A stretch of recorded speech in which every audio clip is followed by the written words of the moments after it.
Previously on Gutter Trash. I'm gonna guess yes, even though I just said no. Well, wait a second, guess yourself. Yeah, that's what I do. That's how I've failed in life. I swear, everyone that I know through Mavericks. Like, even my brother, probably, because he worked there. What, Zingers? Yeah. Oh, we've got a few here. Oh my gosh! All we need is one of us to make some sort of masturbation reference, and then I can just use that out of context, and we've got gold. Okay. So I visited my grandma the other day. Yeah, is she alive? No, actually, she's not. You gotta suckle that teat just one more time. She was like, what are those furry creatures from Star Wars called? And, like, you know, I'd been silent for like 20 minutes, and I just said, Ewoks. In fact, that's my favorite Star Wars movie, Return of the Jedi. The one that came out in 83 with Ewok. And, like, just any nerd culture, I just wait and I pounce on it, and I can't think of anything to talk about if it's not nerdy. What if the answer would have been Wookiee? It didn't fit. Okay. It was 4 letters. He's like, oh, you do a podcast too? And I was like, yeah. He's like, well, what's it about? It's like, oh, we review comics and movies. It's like, oh, no wonder I've never heard it.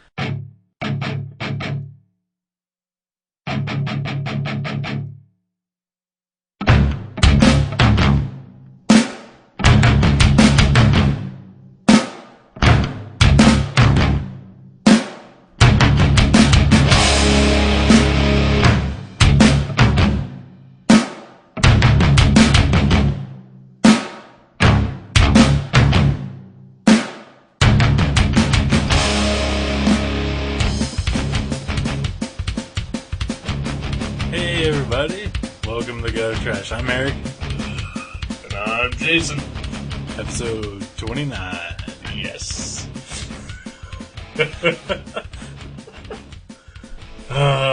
Silly man. I'm Eric. And I'm Eric. I'm Jason. What? I'm Jason. What? This is midnight. And Holy shit, it is. I gotta go to bed. I'm super sleepy. I gotta go to bed. What the fuck are we doing this? I was wondering, I was like, why did we do a movie one during the week? Because you gotta get up at 5 and I don't get up until 8. Why didn't we do it yesterday? When you had a day off and could have come over like around 7 and we could have done this and been over and done with this by now. Well, it's funny that you should mention that because I ended up not even hanging out with Zippy. You motherfucker, I'm going to kick you in the balls.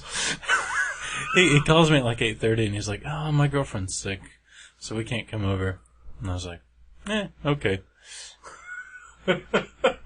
I just didn't feel like leaving the house, so I just sat around and worked on a comic and watched Oh Brother, Where Art Thou?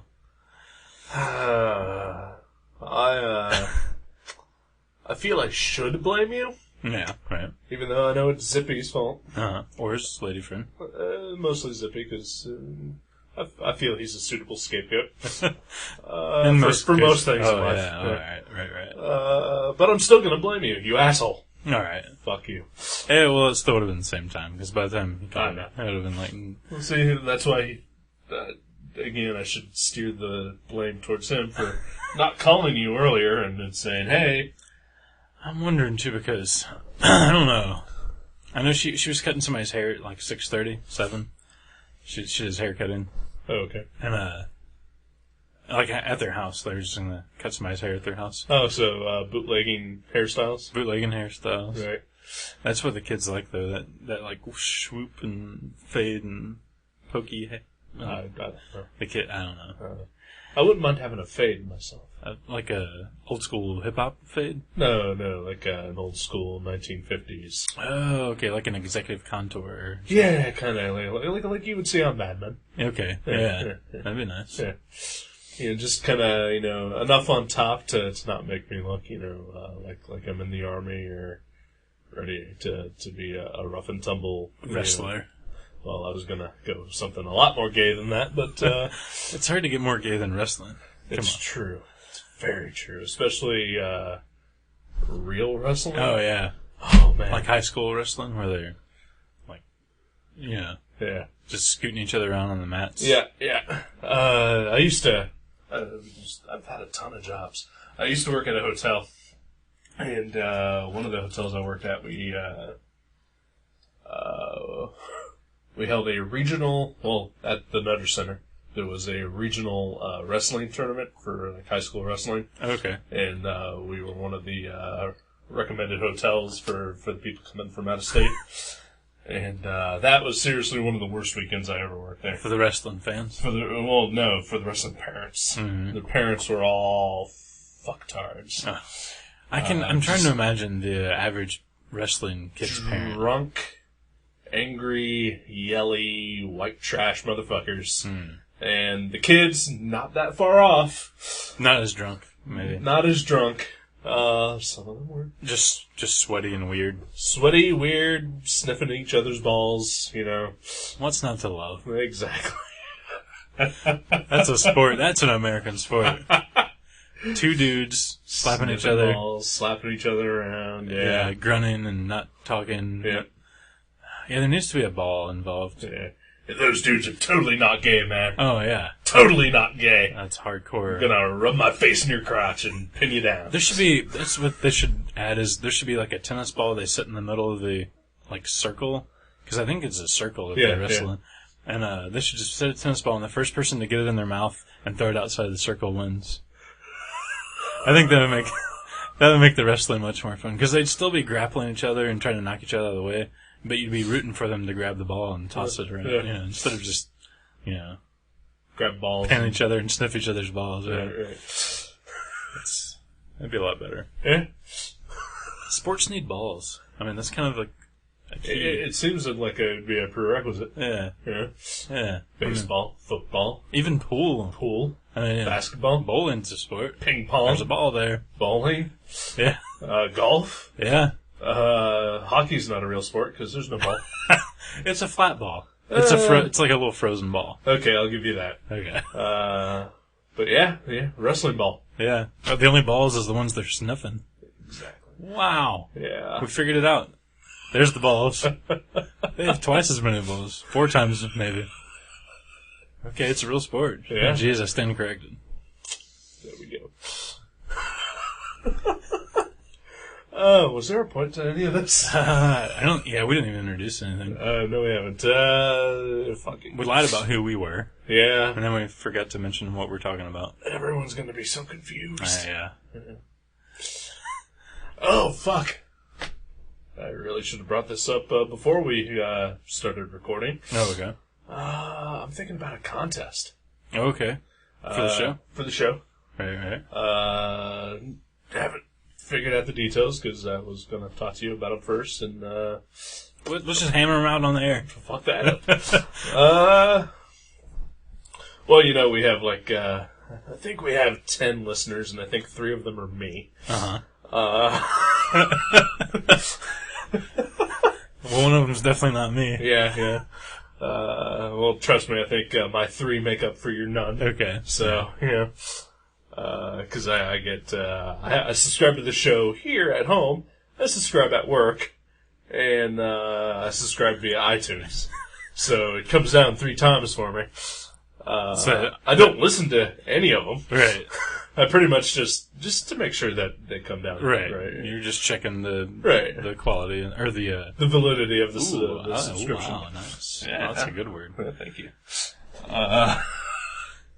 So there's at least I think there's about 7 people that may listen to us. I'm not sure. Maybe like 5 of which we don't know. Maybe. I'd say it's more like 2. Probably. I'd say 3 or 4 that we don't know. Well, that's fine. Yeah. But, because there's Pat, there's Adam, there's Mindy, maybe Josh. We don't know for sure about that. I think my old friend Andy. Ozzy Osbourne, we determined that last week. Ozzy Osbourne, right. So, yeah, that's 5 that we know. So there's only 2. Because we're good friends with Ozzy. But, so maybe 2 people we don't actually know listen to the show. So this contest is for them only, or for anyone? It's sort of an action item for them to do. Oh, okay. I like the word action. Yeah, it's a good word. Yeah. I want more listeners, obviously. I think that's something that I'd like to achieve. That I think what my ultimate goal is, I think I'd like to have about 100 listeners. Oh, that's pretty good. Yeah, because I want listeners, but I don't want so many listeners that I have to start paying for bandwidth. Yeah, well, I don't think we have to worry about that. Right. Not right now, anyway. We need to craft a good product Yeah, that's probably a key to I like the how we're whole working success thing. I like how we're having a meeting on the show. What do you think the listeners would like? What do you think they would like? I don't care what they would like. Yeah, I mean, but as long as they're listening to it and it's free, I mean, they'll take what they get. Right. Yeah. But it's like you can't even get stuff for free at the library anymore because you always forget to take it back on time. I mean, this is free. Well, I wouldn't know about that because I've got so many Because you're fines. banned. Every time I go to the So library, many fines. I had to pay last time I went, but it was only like 60, 80 cents, something like that. I probably owe 60, 80 bucks. if not more. Oh, wow. Yeah. Okay. Anyway, you got me off track here. Trying to hammer out this contest. Contest. Okay, so for the people who know us personally, or for anyone who's listening currently, well, not currently, but whenever they download this, if they could get other people to listen to the show and subscribe, and I want everyone, every new listener, I guess, this is probably completely flawed from its inception, but if we could get all the new listeners that our old listeners would recruit, and they would send us an email, we would randomly choose one winner to receive a cover recreation from us. Oh, okay. One of us. Yeah. Maybe both of us. Ooh, like a jam. Yeah. You're like, no, stay away from that. Yeah. I've seen the results of our jams. Yeah. They're dirty and disgusting. They are. Yeah, we need to. I think there's a link. We'll figure it out later. Yeah. It's on Pat's side or something. So we'll bring it up, Pat, our listener. So he would get the drawing, or they would get the listener he referred, or he'd be. If he could refer 10 people to listen to this show, and those 10 people send us an email, and were inclined enough to want a piece of art, that person, we would randomly choose one of those 10 people to receive a piece of art. So Pat gets nothing. Pat gets nothing. Right. Okay. Mostly because I think if Pat just asked us, we would give it to him anyway. Oh, yeah. Because he's a friend. Yeah, that's right. Right. So, Pat is excluded. But, like I said, Pat can just come up and say, hey guys, I want you to draw a Green Lantern cover or something like that. All right. I'm like, sure, buddy. Yeah. Give me some money. Yeah. That's what we'd say. Yeah. Because that's fair. Yeah. But, the other people, okay. maybe. I don't know. Yeah, why not? Maybe it needs a little more refinement. They've never some more thought. They've never seen our art. They don't care about us. If you want to see our art, SeanBourne.net or BuyerBewareComics.blogspot.com. I just hit puberty on the air. It's a milestone episode. Oh. We're having a store meeting, and you're going through puberty. Oh, finally. I think I'm getting sick. Oh my gosh. I'm losing my voice. Well, this is my gift to the world. I'm losing my voice. Fantastic. No longer can I do the show. Yeah, whatever. Nobody cares. You got beer in the fridge. BuyerBewareComics.blogspot.com. And that's for your artwork. And you can find my artwork, again, at SeanBourne.net. I've got cover recreations up there. You've got some cover recreations up there. I got one, yeah. So you can see some stuff by us and figure our styles and what you'd like to have. I don't know. Yeah, I'd be down. I mean, this is the first I've heard of this contest. I just thought about this today. I was gonna say, this isn't some skit we've got going. I've I'm serious. Because I have absolutely no idea how to expand our listener audience. So maybe if we can have a little grassroots movement from the 7 people who actually listen to this. We should get a billboard. That would be awesome, but man, expensive. Oh, yeah. How about we just... I mean, seriously, I'm paying $30 for the site for a year, and that's pricey. Yeah. That's bathroom walls. Crayons on bathroom walls. That might be cool. Mm-hmm. Yes, you go to a lot of musical events. I'm going to one tomorrow. Yeah? You should, we should get stickers made and start there you posting go. them That's in not a bad idea. punk rock clubs and shit. Yeah. Guttertrash.net. Yeah. All right. Okay. Or you work at a store where a lot of our target audience shops at. You would think so. I've told a few of them about it, and they're always like, "Oh I'll check it out." And they never do. None of them ever do. Fuckers. Yeah. Oh well. Can you blame them? Assholes. Can you blame them? I mean, I've heard us. Yeah, well, that's true. But still, comic fans, assholes. Mm. So let's talk about a movie. Okay. Yeah. Good segue. Because movies are better and movie fans are awesome. Yeah. Until next week when movie fans suck and comic fans are awesome. Do you want to start out this? I do need something to drink. Go.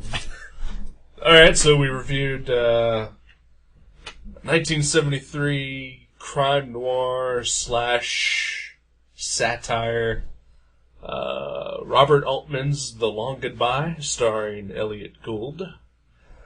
Elliot Gould is a character actor who I greatly admire, and this would be so much better if I had someone to play off here. I can only go for so long. Cyclops is currently on my monitor. It's a Bruce Timm drawing. Now there's a Simone Bianchi drawing. Hey. So beer is your liquid of choice for soothing that cough. Thank God. I was floundering already. I was going like 40 seconds. I was looking for a bottle opener, and I realized I was like, oh, it's a Blue Moon. Yeah. So I introduced the title of the movie, the director, the star.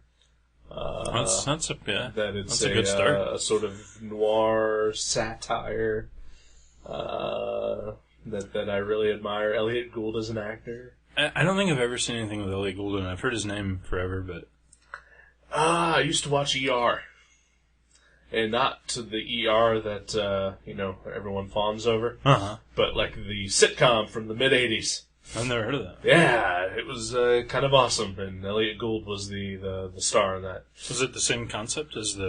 It was an emergency room. Really? Yeah. I never heard of that. But, it was, night courtish in vain. Really? Yeah, but just, a comedy. Yeah. About an emergency room. Yeah. Sounds hilarious. I remember it being... Well, I guess Smash was kind of funny, too. Scrubs. Never seen it. Scrubs, at one point in time, was one of my favorite shows. Mm. I've lost a vast interest in it in recent years, mostly because I have no idea what time it's on. I don't even know what network it's on even more. And, I got better stuff to do than watch TV. Yeah, really. yeah. I watch so little TV anymore. At least not. Except for 2.5 Men. I watch 2.5 Men all the fucking time. Sometimes when I come over, it's on. Don't try to lie about it. Did I? I said I watch it all the time. But it sounds like your inflection made it sound like, oh yeah, I watch that all the time. I seriously do. You just said it. You come over here sometimes early enough, I'm watching it. Yeah. One time you came over to my parents' house and I was watching it. They They have cable. I could watch 1,000 other channels. You could watch that metal station. Yeah. But, no, I was watching 2.5 Men. I don't know why. I hate it. It's a terrible show. It's the girl that climbs up the banister, isn't it? Hmm? It's the girl that climbs up the balcony. She is... I'm so in love with that girl. She's attractive. Yes, she is. She was in Heavenly Creatures. Mm. I remember not liking that movie, but I remember nothing about the movie. I think that's fair. Hmm. Yeah. I enjoyed that movie greatly. Heavenly Creatures? Yes. How about the one today? I loved it. Yeah. It was pretty. Had you seen it before? No. Yeah. It was good. Yeah. Robert Altman directed it. I've never seen any of his movies. I don't think I have, but I've always heard people go, ugh, it's a Robert Altman movie. Ugh. Really? Yeah. I always hear, oh, it's Robert Altman. Really? Yeah. Who are you talking to? The internet's. I just know dorks. I'm a lonely person. What else has Robert Altman done? Like 1,000 movies? Popeye. Okay, well that was great. I liked that movie. I liked Popeye. I'd like to digress for a second here. Uh-huh. I don't know if it's you. I don't know if it's me. It's probably me. But I listen to a lot of podcasts when I'm at work because I hate music and my office is deadly silent. All those podcasts I listen to, nobody hits a fucking desk. Really? Yeah, except us. Why don't they hit a desk? Because they're professionals. I guess. I don't know. I'm trying to ground the audience and let them know that I'm here. I'm not floating in space. Well, I think last episode, the little part of my desk that my microphone sits on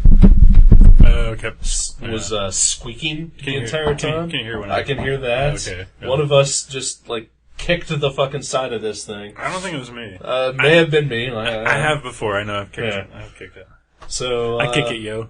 So maybe this contest thing is a bad idea because we are completely unprofessional. Yeah, we don't know what we're doing. We just kick desks, yell. I can't control the volume of anything. This isn't really a show. It's more like we just hang out and talk, and we happen to be recording it. Yeah, well, that's like most podcasts. Really? But those sound better. Yeah. Well, no, I've heard some quote unquote professional ones that.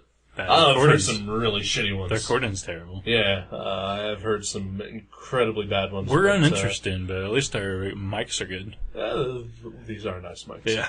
They're really pretty. Yeah. They look like the kind that you would see in those VH1 behind the music things, and professional singers would be singing into them. Right. They're nice looking. If we had some sort of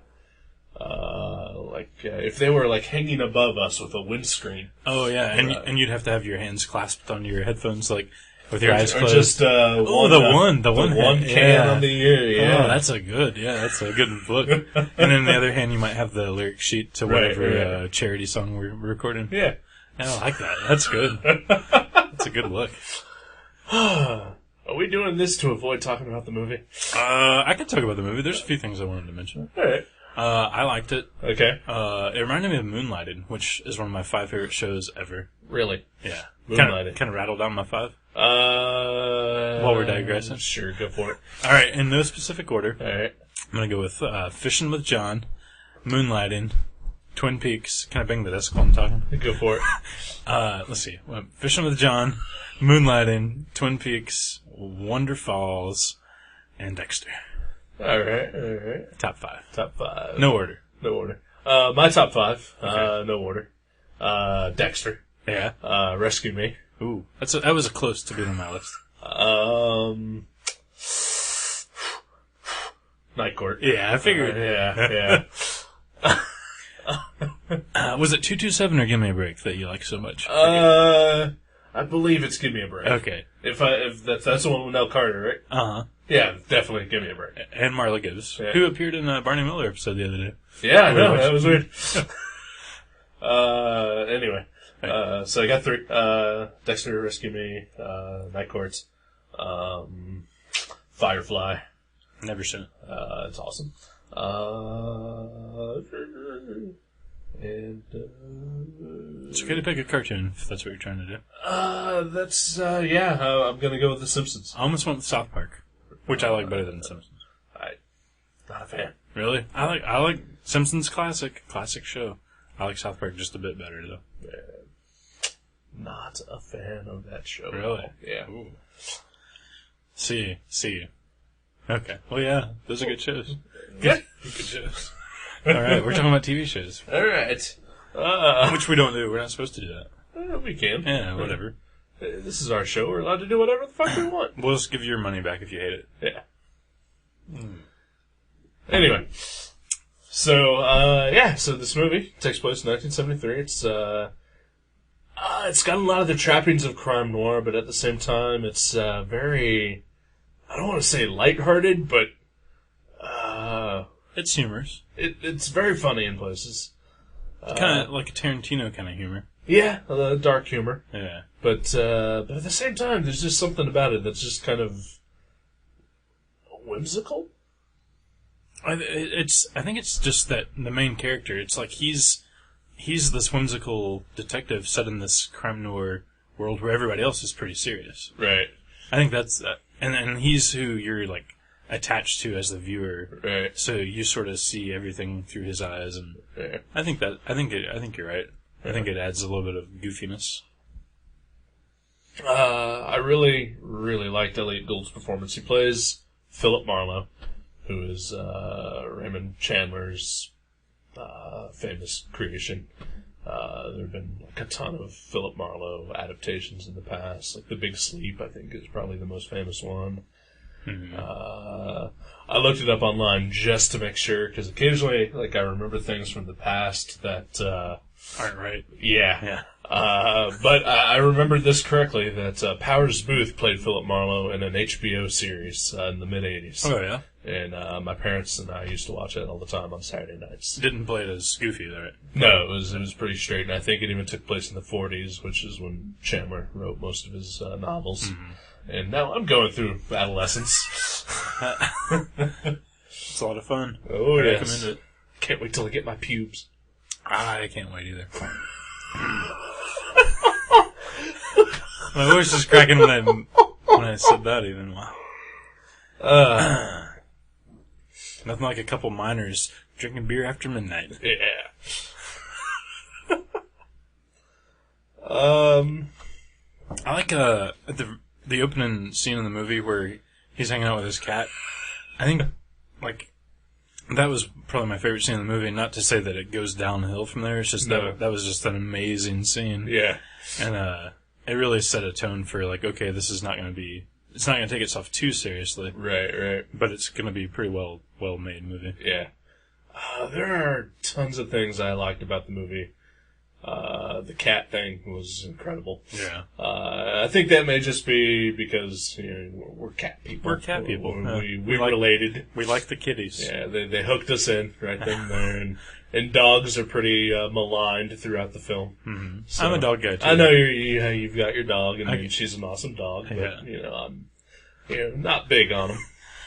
I'm more of a... I don't tell my dog, but I'm more of a cat guy. Of course, I've had my cat years longer than the dog, so that's probably why. So, yeah, but, they hooked us in with that, and then the guy... And then right after that, the guy with the sweet hair at the all-night grocery store... He looked like he stepped right out of a, like a Trickster video or something. Probably pre-Trickster. Yeah, this is 73, right? Yeah. Trickster was, they were just in high school probably at that point. Yeah, it was very, very well acted, everyone. Yeah. But Ellie Gould definitely awesome. Yeah, I love character actors. Mm-hmm. Like guys who, they're not exactly leading men, but they're also not exactly, oh, it's that guy. I mean, like, they're distinctive. Like Bill Macy or something. Yeah. Although Bill Macy, I mean, I like him, but he does tend to play sort of the same guy in a lot of stuff. Yeah. I mean, he's great at it, and usually those characters have, like, a full range that they go through. Yeah. He changes it up a bit. But yeah. He's no Kevin Spacey or whatever. Kevin Spacey hasn't done anything good since, I guess, The Usual Suspects. Oh, 7? He was awesome in 7. Wasn't 7 before then? I don't think so. I think it was after. I don't know. And American Beauty? He was great in that. I never saw that. Lex Luthor? Hello. I did like Superman Returns. I thought he was my favorite part of that movie. Lex Luthor. But I guess I went in hoping that he'd be more like a modern day comic version of Lex Luthor rather than Gene Hackman. Yeah. But we're not here to talk about Kevin Spacey's horrible choices. Heck no. Shoot no. No language. None of that. Yeah. Anyway. So yeah, no, but I dig actors who just have like a distinctive look. They're not pretty boys. They're more well known than like background guy X. Right. He's not like the guy that was Larry and My Brother Daryl. That guy. Right. Yeah. Whoever that is. Right. He's that is almost the epitome of that guy. Yeah, like I've seen that guy in 100 films. Don't know his name. Right. Never will. Yeah.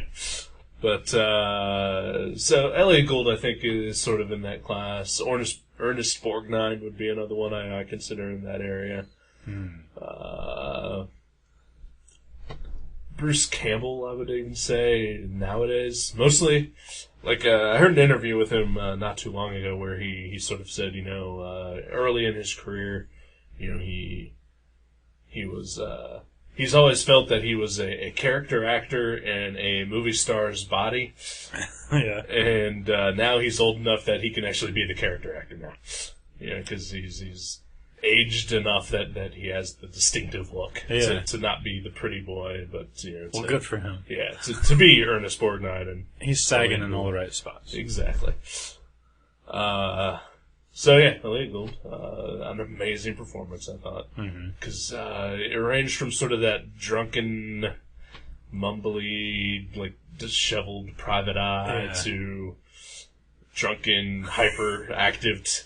He's witty. Yeah, he was funny, very funny and subdued. Like he wasn't definitely not over the top. Yeah. But when he was funny, he was very funny. Yeah, and he smoked more cigarettes than like 20 high school girls. It was crazy. He was smoking in almost every scene. It made me want to smoke a cigarette. I haven't smoked cigarettes in a long time. Yeah. I think between this and Mad Men, you're probably... I know, it's really testing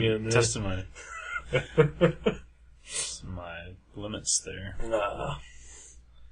But there's also some actors in it that I kind of recognize a little bit. That beefy guy, he looks familiar. I wasn't going to get to that just yet, but like the little doctor guy. Yeah. I think he was in Laugh-In. Was he in Burbs? Yes. I think he was in Yes, the he Burbs. was. Yeah. Yes, he was the creepy neighbor. Yeah, the father, the grandfather, whatever he was. Yeah. It's been so long since I've seen that movie. It's such a great movie. It's pretty good. Henry Gibson is that guy's name. Oh, good recall. Yeah, I think he was on Laugh-In. Never seen Laugh-In. I used to watch it quite a bit. It was on Nick at Night. Ooh, Nick at Night. I loved Nick at Night. Wow, Nick at Night was awesome. Oh. Then, I should have looked it up. I didn't, I wanted to double check, but I forgot. David Carradine, maybe, was in it? In the prison? We both, looked at each other like, that's David Carradine, right? He was in it for, 40 seconds. Right. And, probably a better performance than anything he's done since Kung Fu. Anything from, Kung Fu to, Kill Bill. Right. Like, that entire stretch of time. That 40-second performance was probably better than anything he did. Yeah, he's bottled it up and saved it for that scene. And then he did Kill Bill, which redeemed him, and then he went back to doing crap again. I don't even know what has he done. Like Yellow Book commercials. Oh, sorry to hear that. That's too bad. It seems like there's a point in your career where you don't do shit like that anymore. Right. He's David Carradine.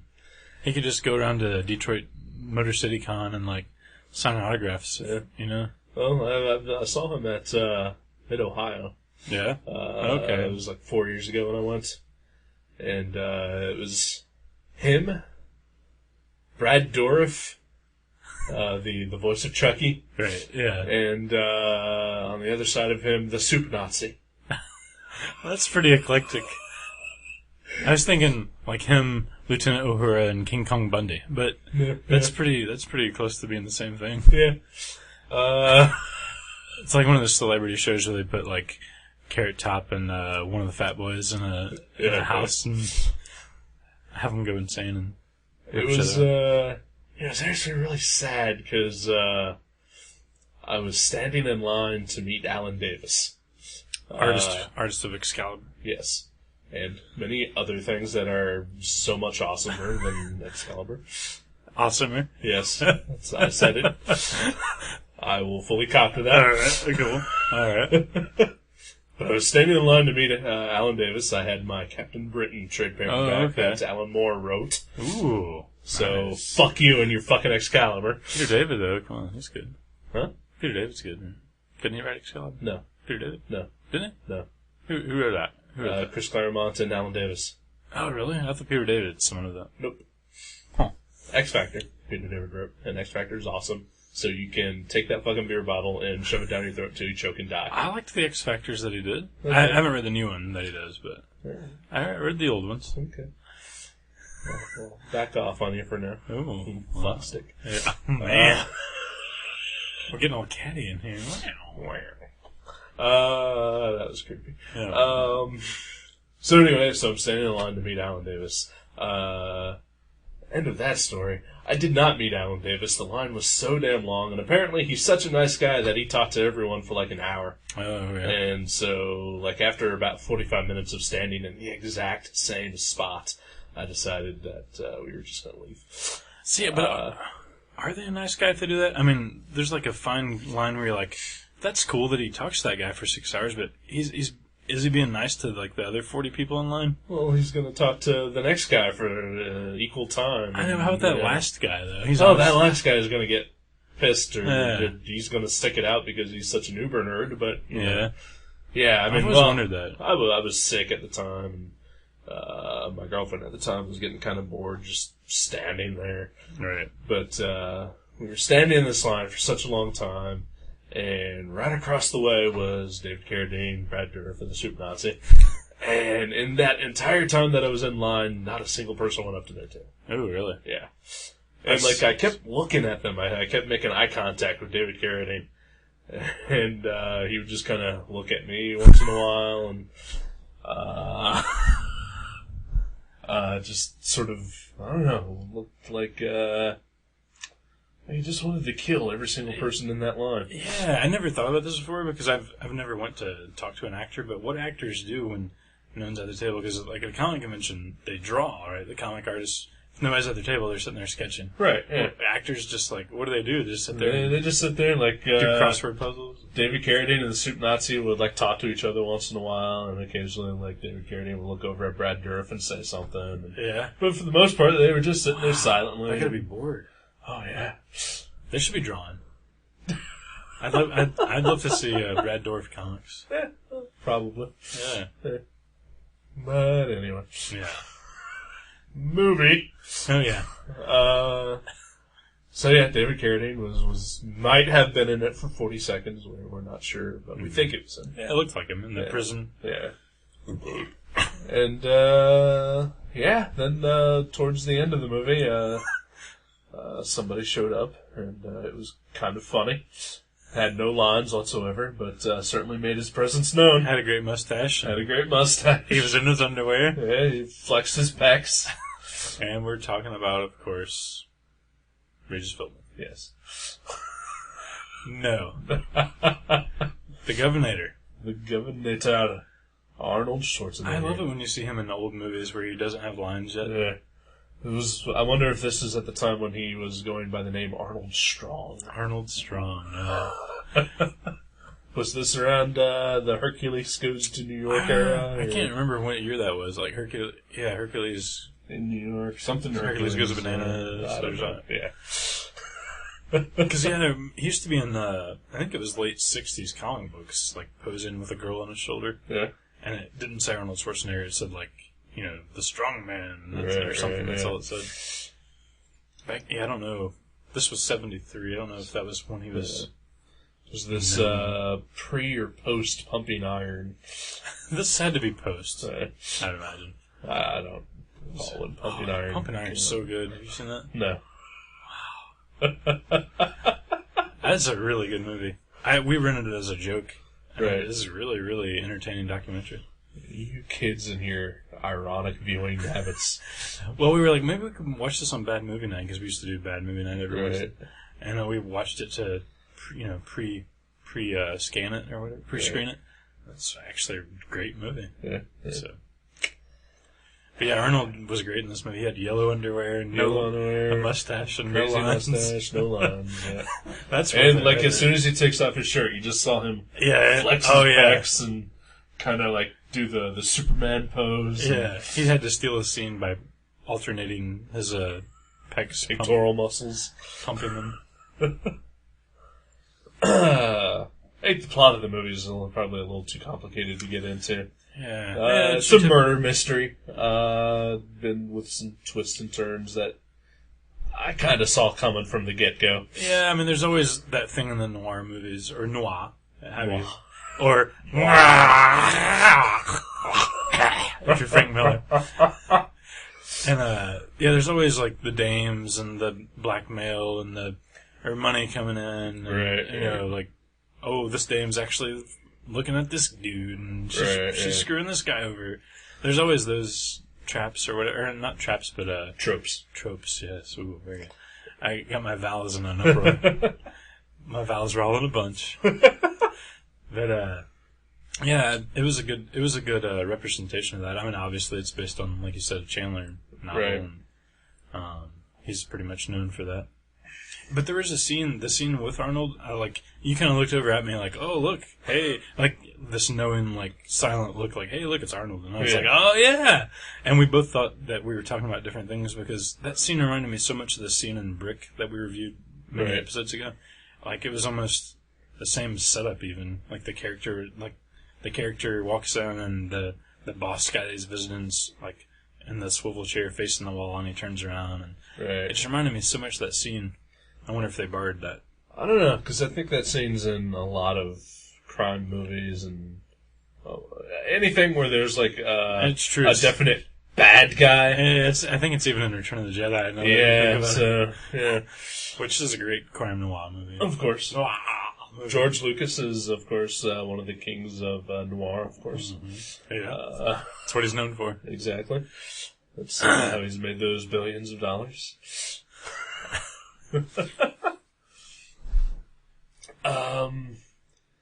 There's a lot of great cinematography. Cinema photography? It is photography dramatically. Cinematography? Nography? Oh, you mean like the just interesting, just interesting angles and like establishing shots that lead into other things, or where you can see the reflections in the glass. Oh man, that part was amazing. There's like two scenes you're watching at the same time.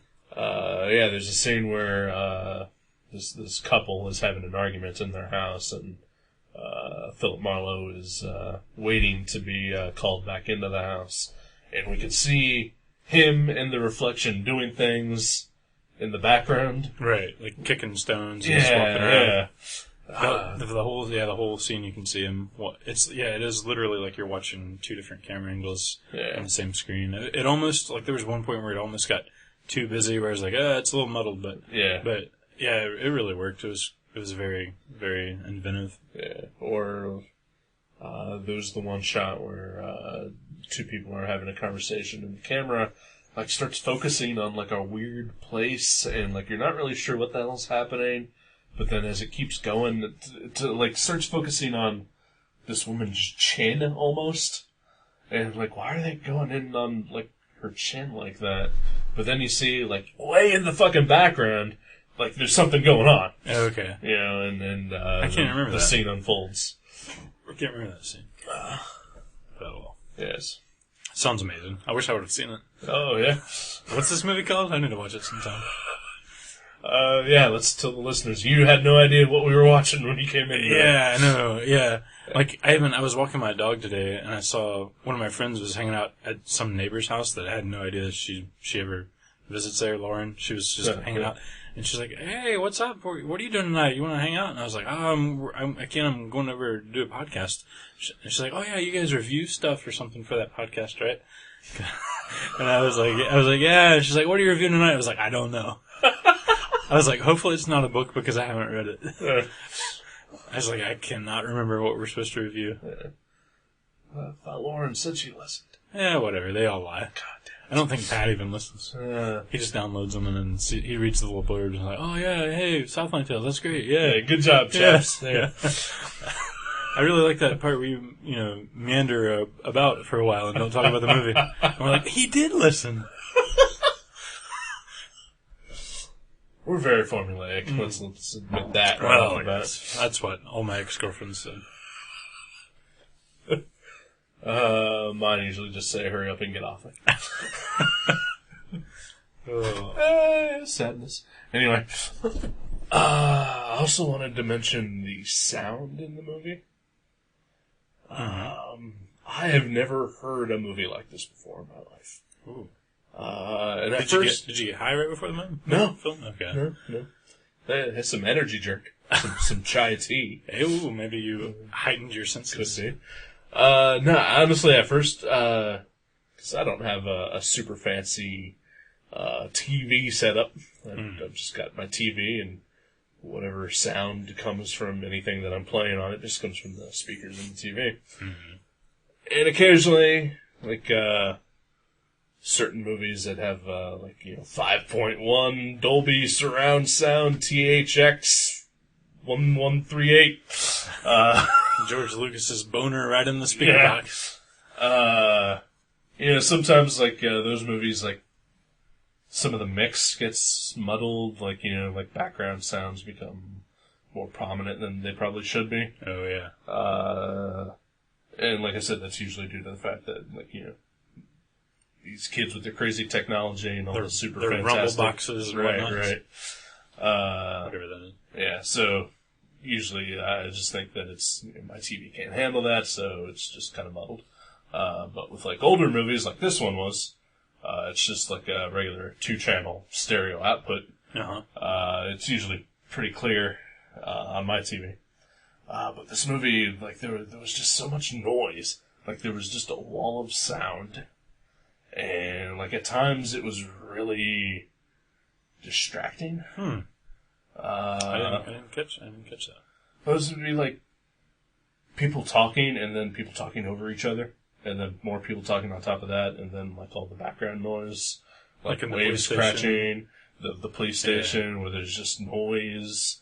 On the streets there's cars, and there's other people talking.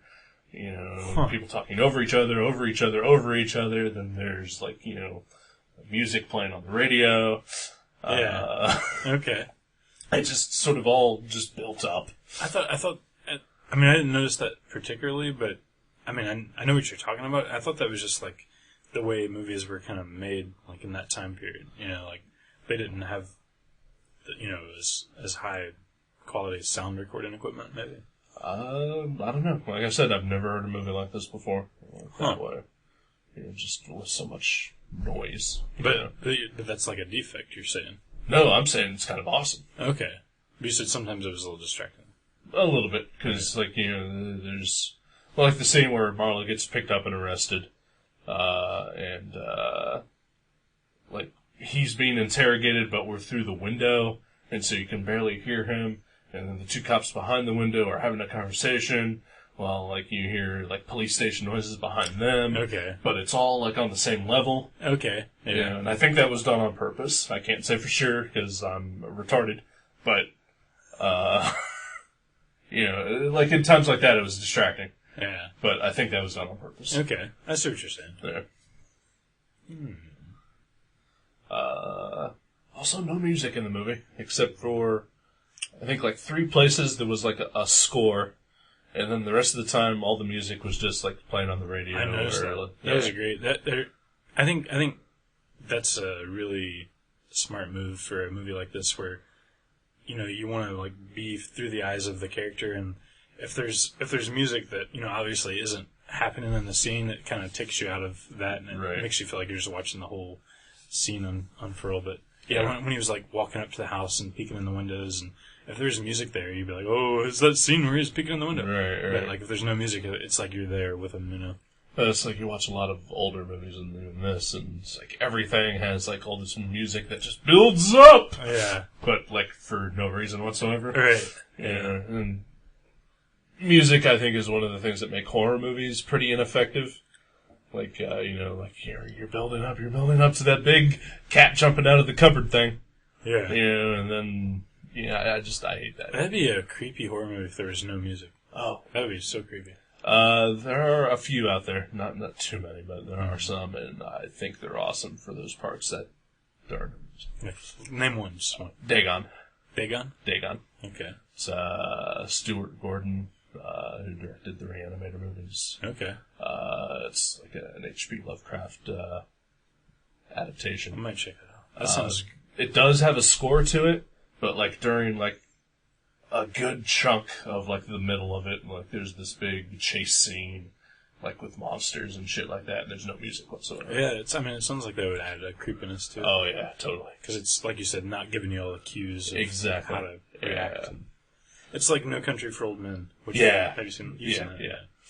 Yeah. Exactly. I just... music has its place, and that's fine, but, like, I love a movie that can pull that off. I saw John Williams' name. Is that the John Williams? Like, I believe so, like yes. Jaws, Star Wars John Williams? Okay. Yeah, I think that's, backing up my point. That John Williams did the score for this, but, like, there's only, like, 2 places where there's an actual, like, not within the world of the movie score. Right. And then the rest of the time it's just that one song adapted into, like, 8 different genres. Maybe they couldn't afford to pay him, and they just had him do one song. Well, he wrote this one song called "The Long Goodbye," and with John Mercer or something. Who I forget who the other guy was. It may have been John Mercer. That sounds familiar. But they adapted it for, like, a muzak, jazz, like a mariachi band, and, like, it's like every time you hear music on the radio, it's that song just done in a different style. Oh wow, I didn't even notice that. Yeah. Man, there's so many things I didn't notice tonight. I'm just out of it. Yeah. Sleepy. Well, let's quit. I did notice his neighbors in the movie.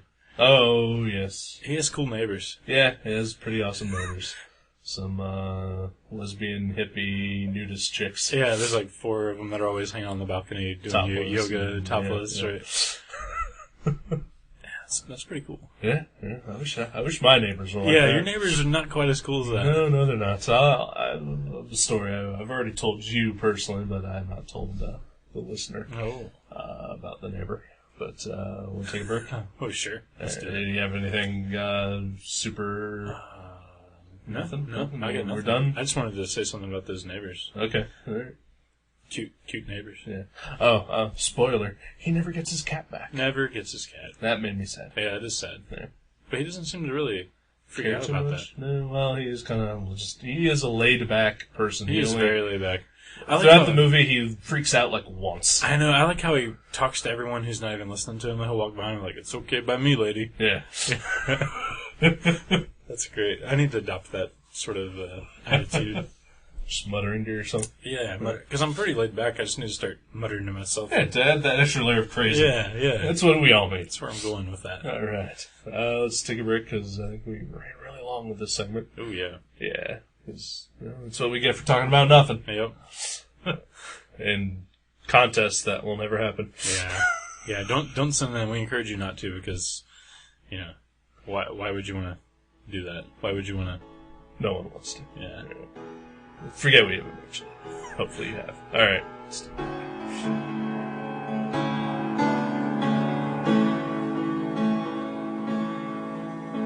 South of the river's mouth, migration slopes slowly towards mainland, and there the salt air fills the gills of the dead bait in hand. The deep is in riot, the coastline is quiet, asleep and divided in bands, while beer halls are revel, drunk and disheveled, helplessly waiting. The diver is down and they're charming the ocean.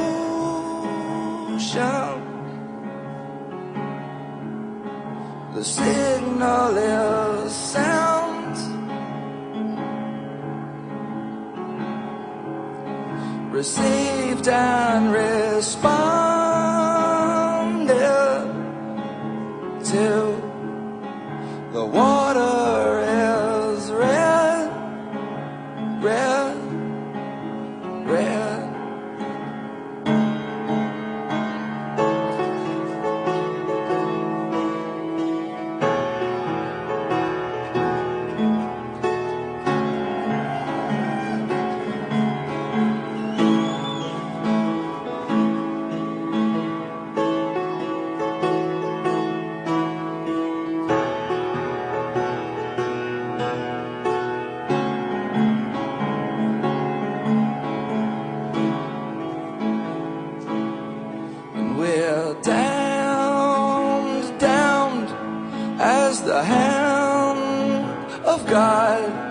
chokes the driftwood with dead weight and brine, and spawning the detailed decline via dorsal cuts, hook, sink, and line. The anchors have settled, the tanks are foot level, the flags have been raised, half-mast on the bow, and harpoons are loaded. The tanks have been lowered, the masks on, the diver is down now, and they're charming the ocean.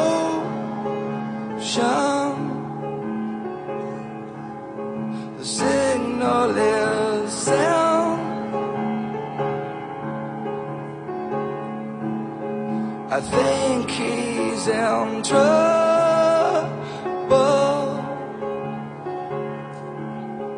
The water is red, red, red.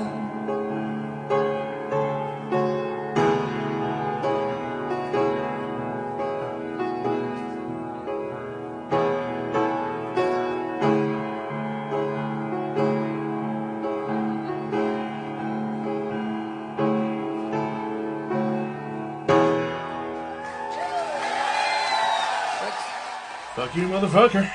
That's right. No, I'm sorry. That was unnecessarily cruel of me. You like the F? Is the F word your favorite expletive word? Probably. I'm trying to think of I wouldn't say it's my favorite, but it's the easiest to use. Because you can use it It's anywhere. it's universal. Yeah. You can use it as a noun or an adjective, like, Or verb. or a verb. Yeah. Maybe even an adverb. I don't know. Sometimes. Maybe a gerund phrase. I'm not sure. Yeah, I think you can pretty much use it as anything. Yeah. It is an awesome word. It is very fucking versatile. Yes, it is. Fuckingly so. Versatile. It's versatile as fuck. Okay.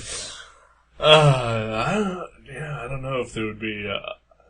I'm sure I have like one specific word that would be my favorite swear word. Mm-hmm. Probably one that I don't use too often to not lessen its effect. Right. Okay. You pull it out of the box and just Right, but shine it up and then use it. Just verbally slash it. yeah, I just could not think of what that word would be at this current point in time. Maybe sometime we'll use it on Yeah, the show. maybe. And you're like, that's it. That's the word. Yeah, You're like, cunt tired. That's it. that's kind of an awesome word. Yeah. I don't think that's a real word, but No, but no one. As Ed Nasner told me once, that sometimes making up swear words is fun. Ed Asner said that. Yes, I learned that this past couple days.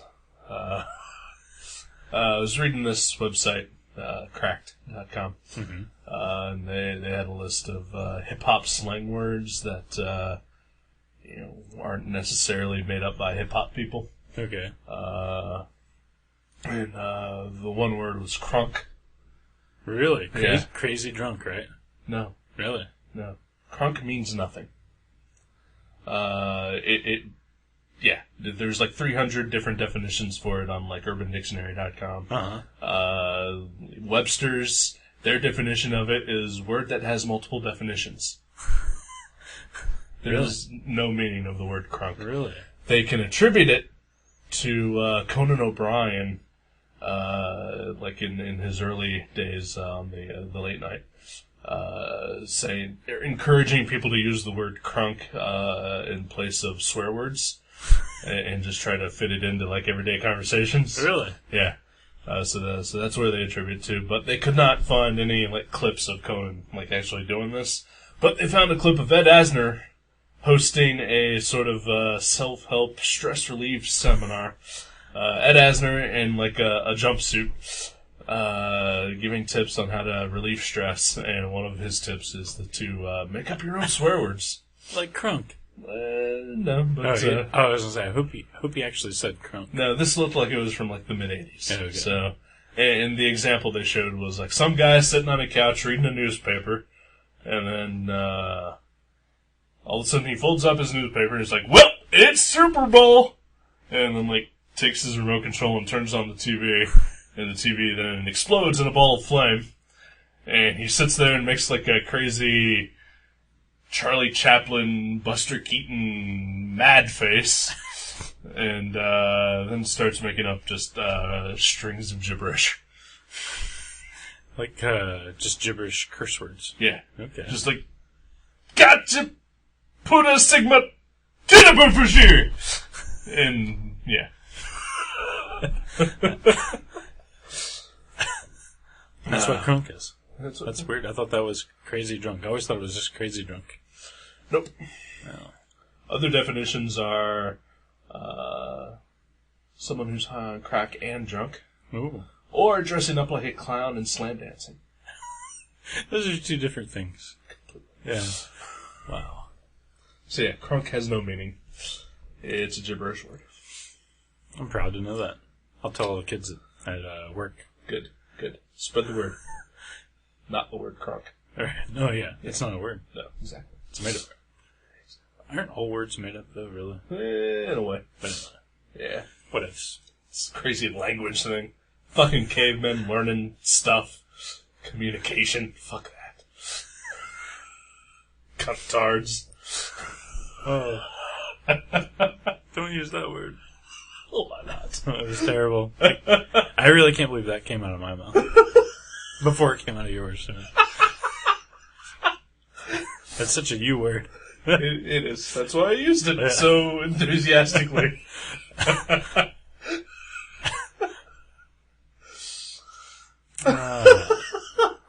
So you have a neighbor story. Oh, God, yeah. Alright, so my neighbors, which I think I've mentioned on the show, I've had more than my fair share of troubles. Oh, yeah. I think the last thing I said was that they were getting evicted. Turns out, no. Yeah.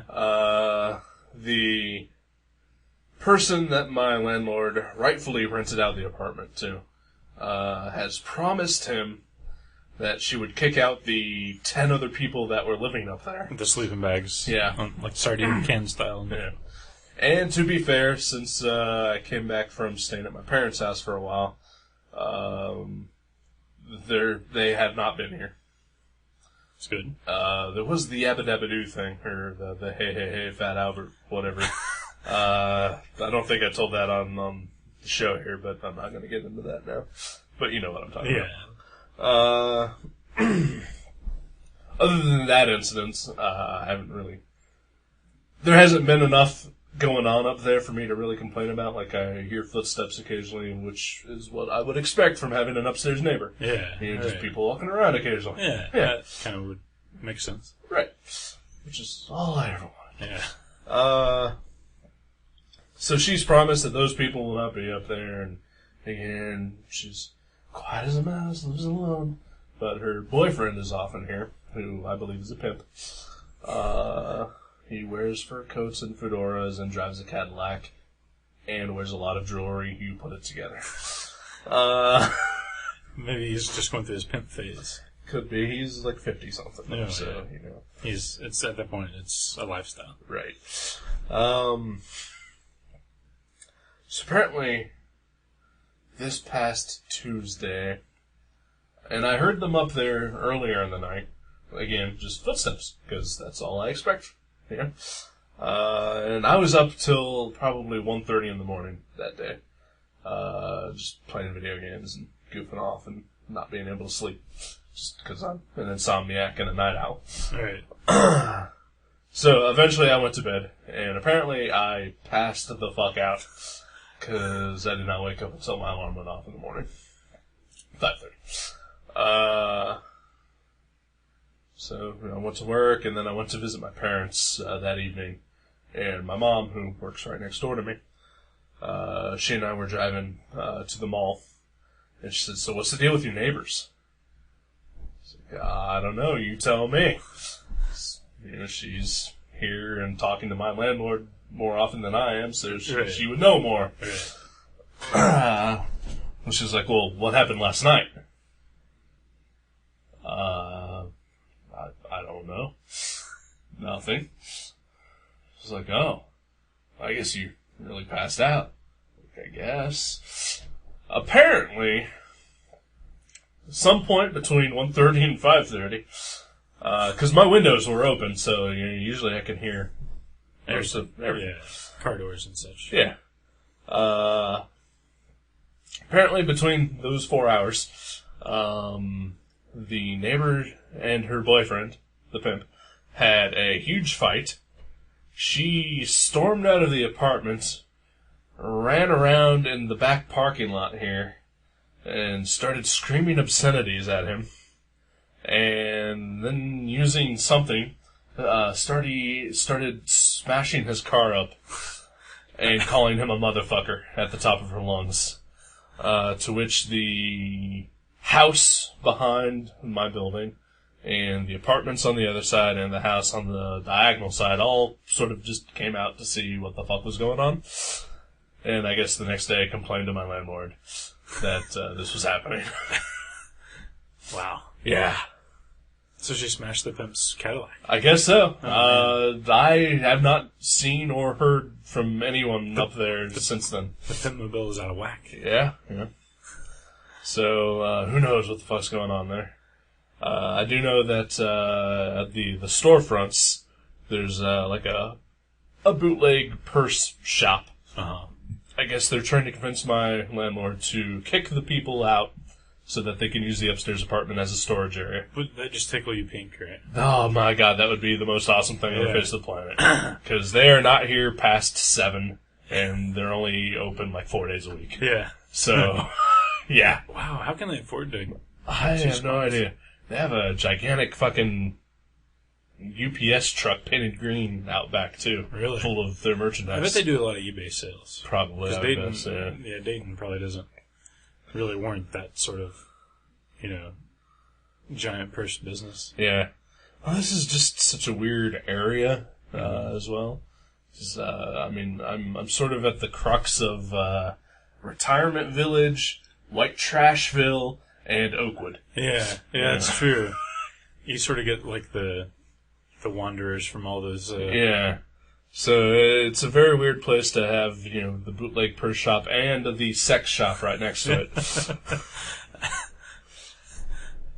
But I guess, you could buy a purse and then go and buy a dildo and hide it in your purse. Right, or exactly. Or if you get the right dildo, you can hide your purse in the dildo. Oh, there you go. If you're so lucky. Yes. Well, that's exciting. I hope they move out. I mean, I've never encountered them, but they seem to be causing you such malaise, Well, that's because, as late as you're over here sometimes, they usually come home later. Yeah. And that's when they start making the noise. I say, I usually leave around 12 or 1. And, right.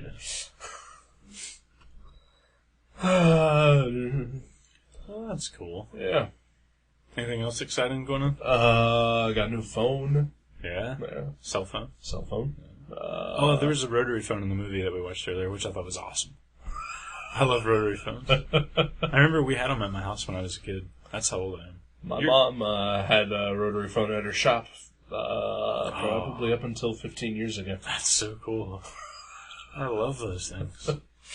It takes you forever to dial anything more than a 3. Yeah. Well, she had call forwarding on her phone because, her customers would call, and so she'd forward it to go to our house in Beaver Creek. And the call forwarding involved, entering, a 5-digit code, and then the phone number that you're at, and then the phone number you're sending it to.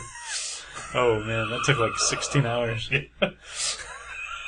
And can you imagine dialing 911 back then? Because the 9's, the longest number. Yeah. By the time you dial it, the emergency's over. Yeah. Damn it. Oh, well. Why isn't it 111? Fuck. Oh, well. Yeah. Well, I guess at the time it was just 0. Oh, yeah. Which is still pretty long. Yeah. That's still about 27 minutes to get all the way around there.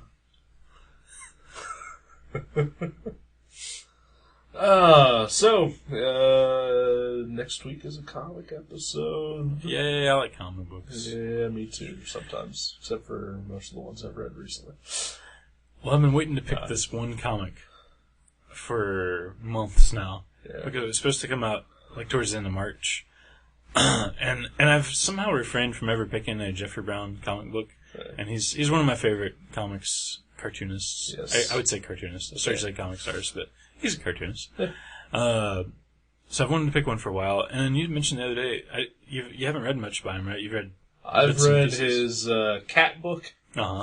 And, like, some of his shorter things that I've just found online, like his Wolverine story. Oh, that's a cool one. The zombie stuff. Yeah. So, yeah, not too much of his is the bulk of his work. Well, supposedly he had a... he does have it coming out, but there's a autobiographical graphic novel called Funny Misshapen Body that's supposed to be out in March. Uh-huh. Still isn't out. Like, I don't know what's keeping it. I have no idea. I've heard reviews of it online.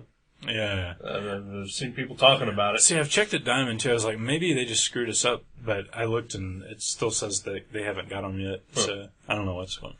So I was like, well, fuck it. I'm just going to pick one of his books that I have read, but it's been a while. I haven't read in a couple years, or a year and a half, whatever, whenever it came out. Right.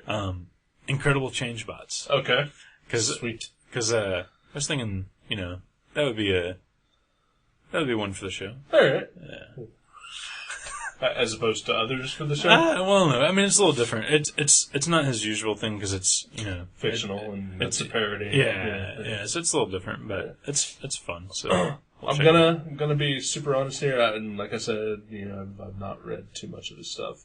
I'm glad you picked one of his fictional works. Yeah. I was not looking forward to reading anything autobiographical by him, or most anyone else for that matter. Okay. I was wondering, I was like, is it just him you don't want to read about? Okay. It's pretty much everyone. So you hate my comics then? You tolerate them because you know I tolerate them because I know you, but I would so much rather see you do fictional work. Yeah, well, I've got a couple of stories I'm working on, so we'll see what happens. Yours they're at least funny at times, and then like I get a kick out of some of the stuff. But you're like, there's Zippy breaking his ass. Yeah. I know about that. That's hilarious. But yeah, I'm just, I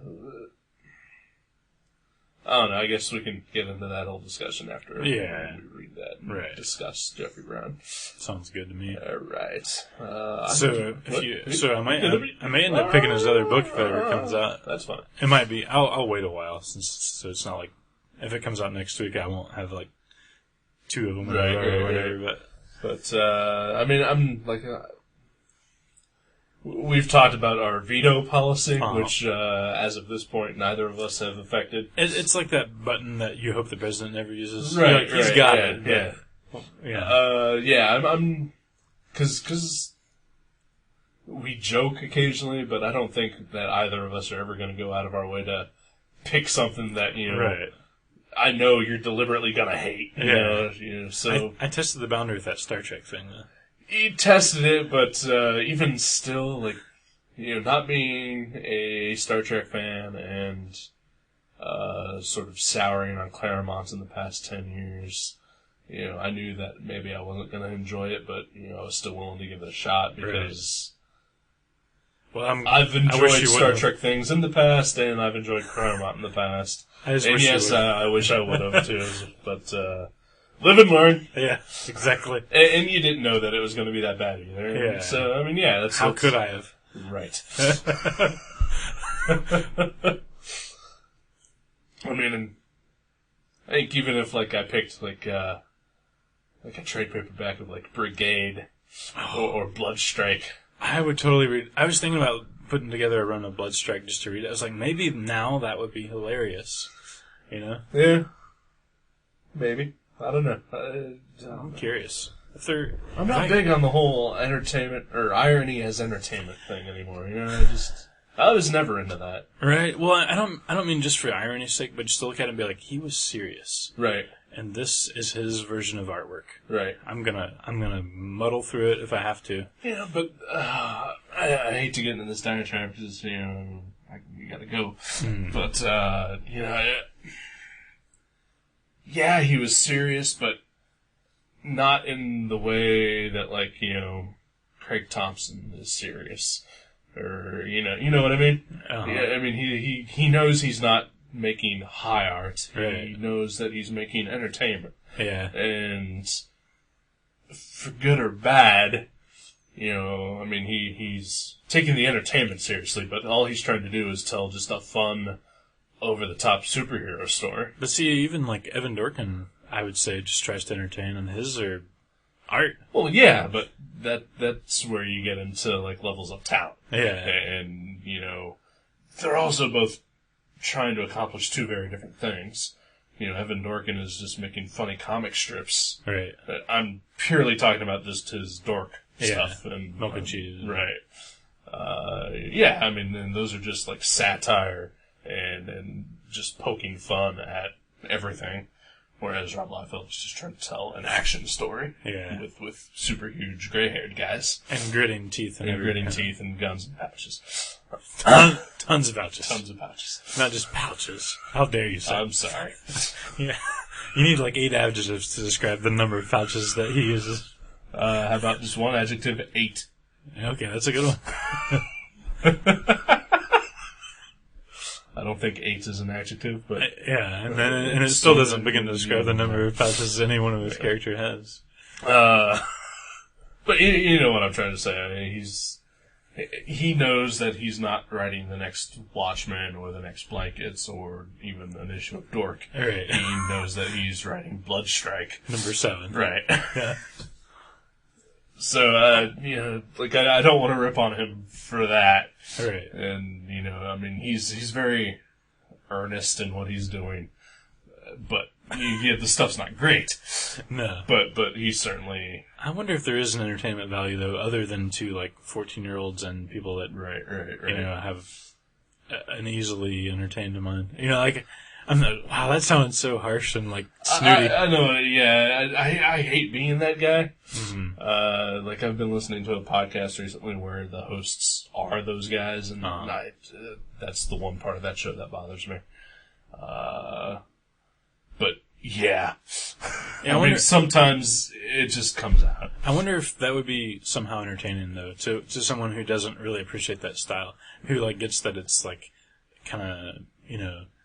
I don't know, kind of juvenile. Unless you're doing parody, it's not really that interesting, you know. Right. But I wonder if like thinking of it as like the artist doesn't even care, he just wants to do it. Right. Like thinking of it with that mindset and going in and then reading it, I wonder if it would be entertainment value. Yeah. Right. You know, I don't know. Because I think at this point in time, being the age that we are and the level of maturity that we are. we said cunt tired a while ago. 4 times. That's why I did air quotes. Oh yeah, okay. When I said level of maturity. That's true, okay. And my pausing like that was my verbal air quotes. Yeah. Agreed. You fucking cunt tard.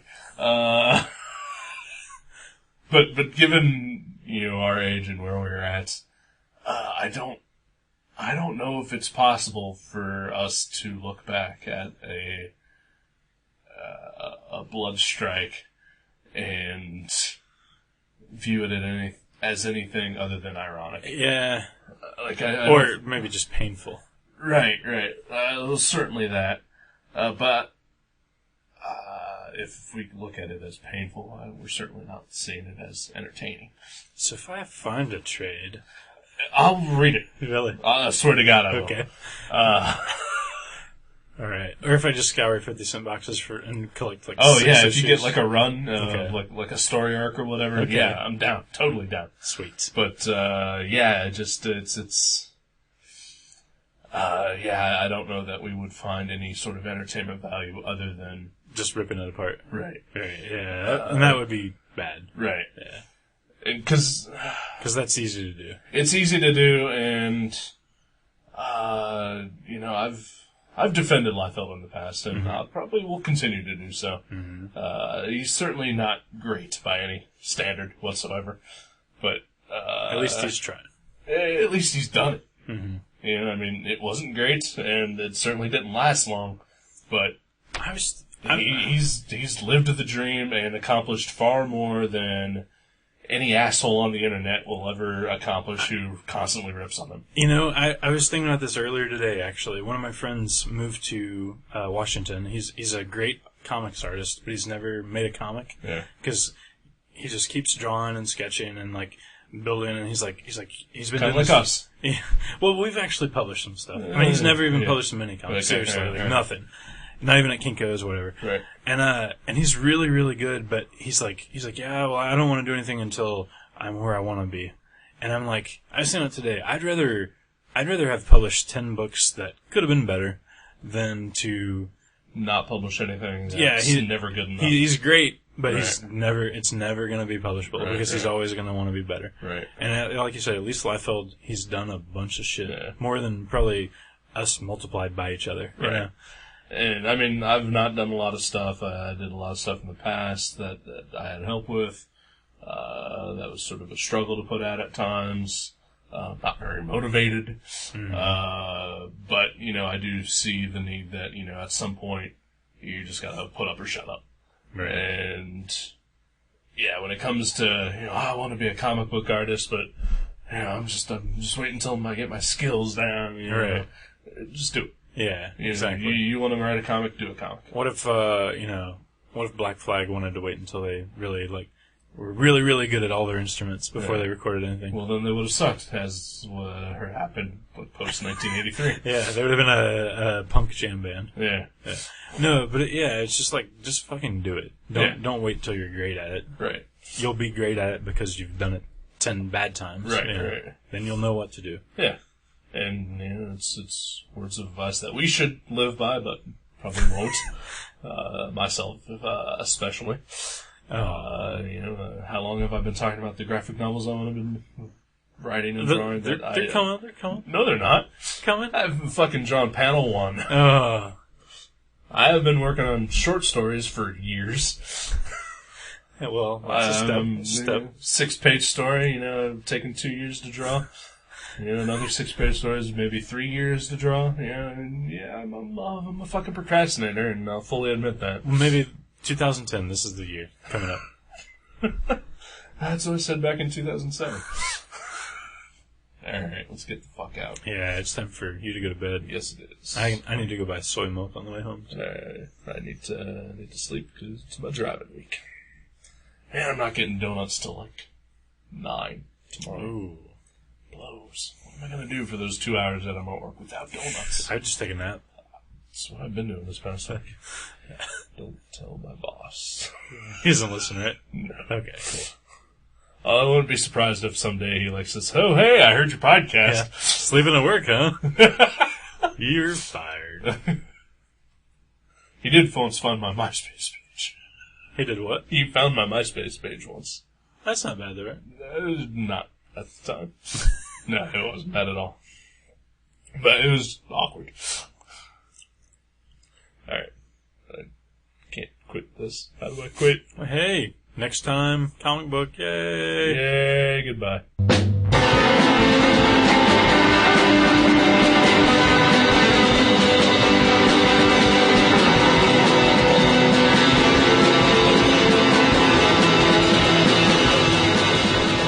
Gutter Trash can be downloaded at www.guttertrash.net, iTunes, Podcast Alley, and Feedburner. You can also find us at myspace.com/guttertrash_net, seanborn.net, and buyerbewarecomics.blogspot.com. Contact us at eric@guttertrash.net or jason@guttertrash.net. Thank you for listening to Gutter Trash. We'll see you next time.